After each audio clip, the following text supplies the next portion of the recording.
Hello, welcome to my channel, Another Bibliophile Reads. My name is Greg, and this is the sixth installment of my 20-week project where I'm going to be reading 20 of the best short stories of the 20th century. I will include a link in the description of this video to my announcement where I will list the stories that I will be reading for this project. And the story I read this week was Barn Burning by William Faulkner, originally published in 1939. I had a tough time deciding which Faulkner story to read for this project. I think my personal favorite is probably A Rose for Emily. But Barn Burning is more of a sample of what William Faulkner is like. And if you have not read any William Faulkner before, I think Barn Burning is one of the best introductions to just his view of the world, his writing style. Because Faulkner's writing style can be elegant, and it can be messy, and it can be confusing, and it can have clarity, all in the same sentence or all in the same paragraph. It's really a unique view of how to put words on the page and tell a story. It is very different from the clean, elegant, and very succinct style of Ernest Hemingway. But I chose Barn Burning. And Barn Burning is set somewhere around 1895 in rural Mississippi. It is the story of Abner Snopes and his family, particularly his young son, who is Sartorus Snopes, called Sarty. And Sarty, I guess, is about 10 years old.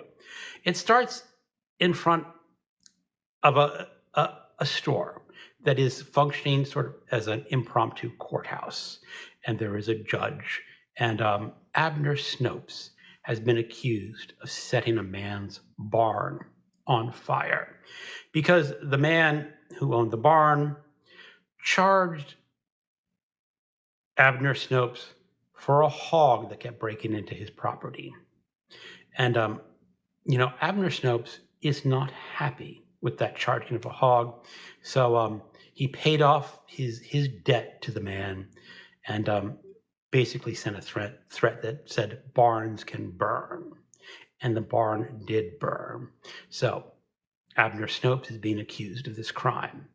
And one of the witnesses is his young son, Sarty. But the judge who's holding this trial sees that Sarty is just visibly distraught over the prospect of testifying against his father. So he does not have to testify, and without that testament, there's not enough evidence to convict Snopes. So he gets off for the crime of burning a barn, but the judge tells him, get out of town.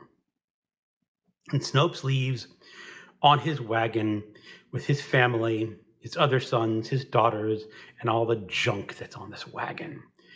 And when they get out of town in the evening, the father basically assaults his son. He hits him, he wallops him, and saying loyalty to the family is the most important thing. Because Abner Snopes is a distraught man. He is haunted by the ghosts of the Civil War and what it means to be on the losing side. And he just cannot quite hold a job down. But he has been hired to be a tenant farmer on another man's land, a Despain. And when Snopes is going to Despain's land, he sees this wonderful mansion, a rich man's mansion. So what does he do? He deliberately steps in a pile of horse manure and walks up to the house, rings the door, and when the servant opens the door, he walks into the house and rubs his feet on a fancy French white rug. And of course, the lady of the house is just distraught by all means because that rug is a prized possession. And when Despain, the owner of the mansion, delivers the rug to Snopes saying, "You must clean this," Snopes cleans it in a way that destroys the rug completely. And so Snopes says, no, so Despain says to Snopes, "You must repay me for this rug. You cannot pay the full value, but it'll be 20 bushels of corn from your crop." And of course, Snopes is not happy with that. So he's suing the man, saying that it's too much. And the judges say, "Yeah, you're guilty for destroying the rug. But a poor man like you, Snopes, you cannot pay 20 bushels of corn. I'm reducing it to 10. But Snopes is not happy with that. So he's gathering together his oil cans and his 3 elder sons, and they're going to go light Despain's barn on fire. So little Sardi runs up to the Despains and just yells, "Barn!" And of course, Despain gathers his men, and in the distance, 3 shots are heard.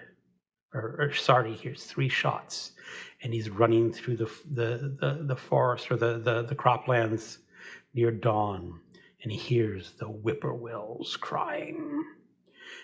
And this is a story, as I said, of Snopes, who cannot accept the fact that the South lost the war.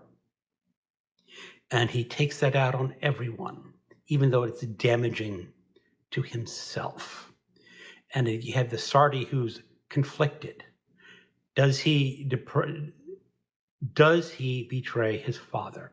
The father in the first scene was sure that his son was going to testify against him. And yes, Sardi did warn Despain that his father was going to set a barn on fire.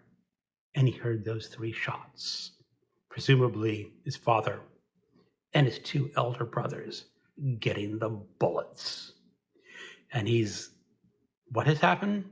You don't know, because it's dawn and he's just so distraught and running away.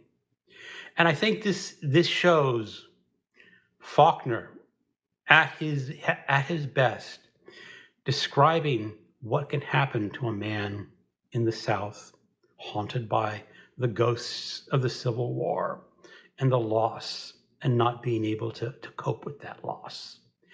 And I am going to rank this story number 2 in my list so far.